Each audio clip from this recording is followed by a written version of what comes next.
ఏం బాధపడకు నాయన, ఏం బాధపడకు, ఏం కృంగిపోవద్దు. నీకు నా తండ్రి ఉన్నాడు. అందరూ అన్యాయం చేసిన ఆయన అన్యాయం చేయడు, అందరూ వదిలిన ఆయన వదలడు. అందరూ అసహించుకొని నెట్టేసిన ఆయన నెట్టాడు. ప్రేమ కలిగిన దేవుడు, ఆయన నిన్ను ప్రత్యేకంగా ఏర్పరచుకున్నాడు.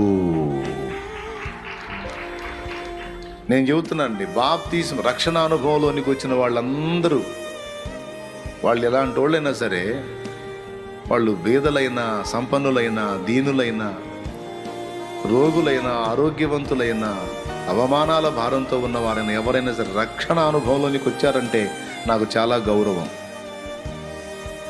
సామాన్యులు కాదు వాళ్ళు. రక్షింపబడ్డారు అంటే వాళ్ళంటే నాకు చాలా రెస్పెక్ట్, చాలా గౌరవం. ఎందుకు చెప్పు? నాకు కలిగిన ప్రత్యక్షత నా తండ్రి వాళ్ళకు కూడా ఇచ్చాడు.